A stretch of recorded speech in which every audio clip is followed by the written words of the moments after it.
the internet. And there's a couple of them in there. Now you'll find it on your CD, so I don't have time for all these things.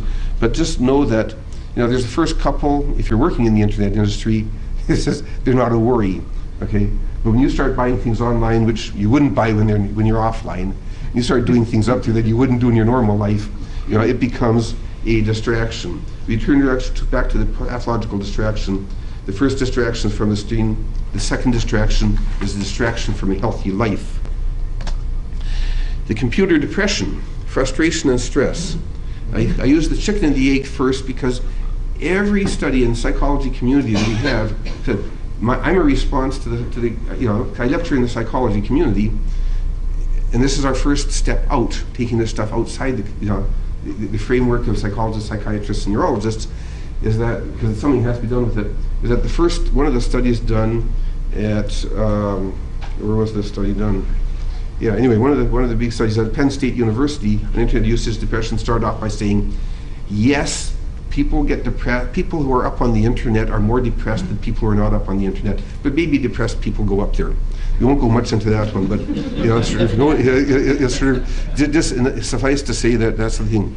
Frustration. It's more about computers than character, because it is and I'm trying to, who it is here. I did a really good thing again. Oh, John Craig. Does anyone know John Craig from the University of Colorado? Simply said, the way the computer systems are designed is enough to give you enough frustration, to create the stress level. And finally, stress is more about process than the person. Let me give you an idea. When kids are playing, at the end of their play, they go, and we have a release. After we've done a search, we've released that because this part of the brain here, the cortex, when it directs our process. The rear cortex senses we can't see everything that's there. Here, the book, I'm secure, I can see the whole book. The computer, I can't see where everything is. So, there's a stress level. The cortex sends information to the thalamus, which sends information to the amygdala saying, give me enough chemicals to get through to the other side, and we start sending stress chemicals down into the system. We're secreting chemicals out there. Now, normally at the end of a search, we release these chemicals. Now the kids laugh, they cry, they play, they jump around. Now I'm starting to release all these chemicals. They come out our lungs, they come out our pores. That's not happening here, because the frontal cortex is smart enough to say, no, this isn't over. He says, there's a 1.2 million answers you had, and you only took the first 20. And it says, the hippocampus sends messages back to the cortex and says, is this finished? Is this finished? And the cortex says, no, I'm not getting anything back from the frontal cortex. So, we just keep going on there until the frontal cortex starts telling the rear cortex that this is over. And the odds are, after 6 hours of stress relating compounds, mom's going to sing upstairs, okay, kids, time to go to bed. Says, okay, I'll turn it off, pick it up tomorrow. The fastest growing disease, and this is not a minor thing, it's a huge distraction in the classroom. Worse than that, in the 1970s, everyone was raising money for cancer treatment in these children's hospitals. Right now, it's stress. It's heart disease. Stress-related heart disease, it might be 2.5 times higher here with children with computers and video games than it is in war zones. It's not a minor issue. It's a major issue. Neurological. This is about the electrochemical and sensorial issues. Frames, dots, and lines. Central perception. Optical overload, I call this one. Here we have a 1024 by 768 screen with 786,432 pixels. Here's the retinas of the eyes. We have 300 million sensors in our bodies. 70% of them, 210 million, are on the retinas of the eyes. Unbelievable. Think of the chaos. It says, now we only have a 2-degree point of perfect focus of that 360 degrees. But of that, of our full range, but across the idea is, most of those rods are close. They're a very, very tiny little area on the back of the retina, then they scan out from there. We have peripheral and so on down the line. You maybe have between 60 and 720 rods and cones focusing on every pixel, and it's flashing. It's not there. We have to neutralize our brain and then neutralize our body to deal with all that flutter and wow. That serif isn't there. Our brain has to put it there. At the end of an hour, we may be spending 92% of our energy processing what we see, leaving less than 7% to think about what it means. And it gets worse from there. It says there's a crossover between that and the psychodynamics, which is really about mental process and non-process, how the mind and body responds to what's going on here. And let's look at, in the psychodynamics, which in itself is a whole field, and this is what I lecture on mostly, colors, which is really about homeopathics, context, relationship, and association. Do we believe it? Do we understand it? Is it really there? Components, the power of symbols and semiotics, and finally composition, which is about, is the interface organic or inorganic? Okay, starting with colors, the impact of color. Now color we use color three ways: in cognitive or emotional aesthetics. I see a golden sunrise, I paint the golden sunrise. Okay, I'm going to go back here. The social or sociological semiotic, he says, I'm going to paint the golden sunrise as a symbol. This is going to give this gold, this aesthetic, this spiritual context. And then metabolic switch. It has an electrochemical process. 70% of the sensors in our body that go to our brain are through the rods and cones in the eyes. It's going to have impact. It's going to have a metabolic impact in its contrast to the other colors around it. Okay, so let's look at the way colors affect us at one level. Red, we put that where I want activity increase, it's very activating. Orange inspires creativity and playfulness. Yellow, energetic, used for entertaining. Green, friendly and calming. You go from the physical to the balance. Blue, very calming, supports contemplation. Indigo inspires contemplation, goes a little further. One is just calming and supports, the other inspires, and finally the violet, use it in developing. It really pushes the imagination. So here we go from the in to the out. Physical, mental, process range here. It says, look what happens when you get too much of it. Too much red, too much orange. You're expecting all this stuff that's not happening. Self-pity and dependence. Yellow, used for entertaining. Where's the action? I'm restless. Too much of it. Green, what happens when you're too friendly, too calming? It closes off your mind. It just shuts you down. You don't want anything more. Okay, that's what happens when you get too much of something.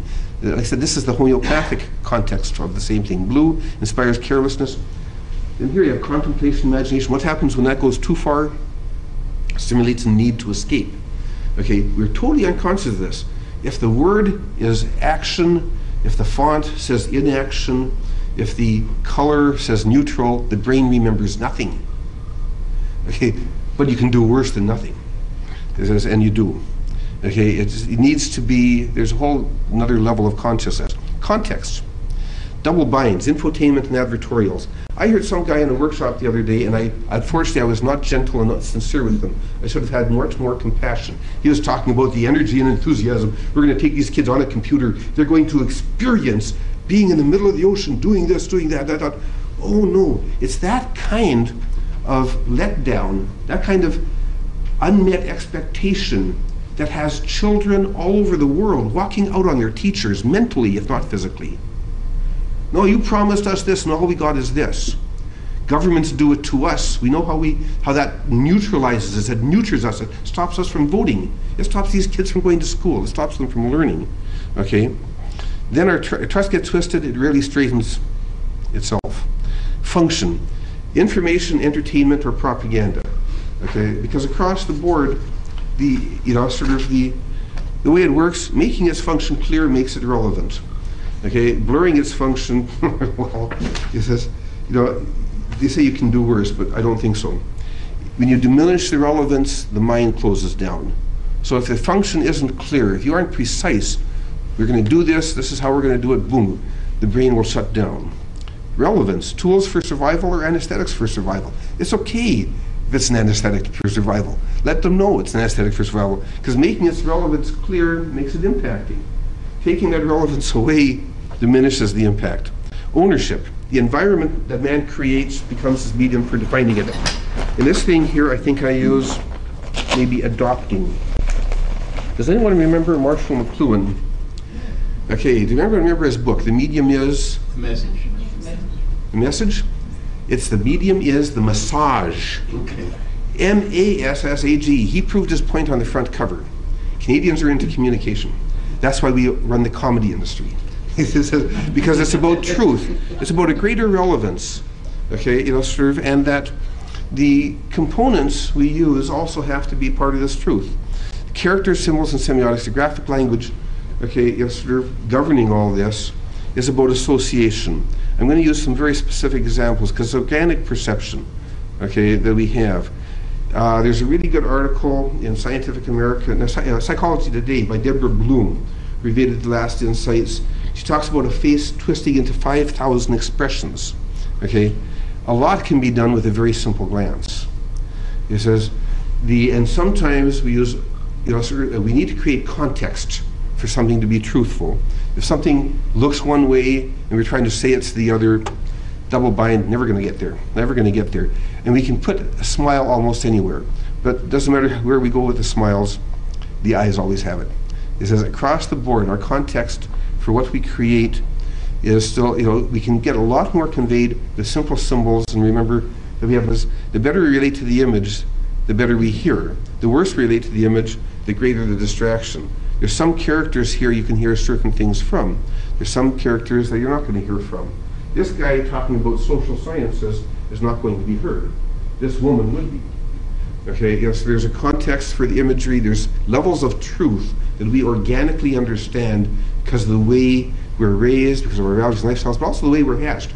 A fly has enough information in its brain when it hatches to blow its wings and fly towards something that smells good. Or bad if you're not a fly baby, but when we're born, we have this thing with faces, with body. It evolves into a language of truth, but it's a language of truth and symbols. The future of screen components has to be more with continuity with the symbols, including the colors. Colors are symbols, the semiotics. This is about truth. Finally, composition. This is what gets us. NLP and EMDR. EMDR is a science developed here. NLP, everybody takes credit for it, but I still look to the ancients who are still around today, guys like Brent Cameron. EMDR and neurolinguistic programming, and eye movement desensitization and reprocessing. Francine Shapiro, a young woman from California, had some phenomenal success dealing with victims of 70 and 80-year-old victims of the Holocaust, who at that age were starting to bubble out of them. They weren't going to survive. She did this work that was adopted by all the Jewish Family Services, and I know now in the psychology community it's really big because here in the United States, issues they've been using it to work with Vietnam veterans who had no other way out of releasing this. And it was about left brain, right brain processing. Something's trapped on one side or the other. Until you get that balanced, it's going to stay trapped.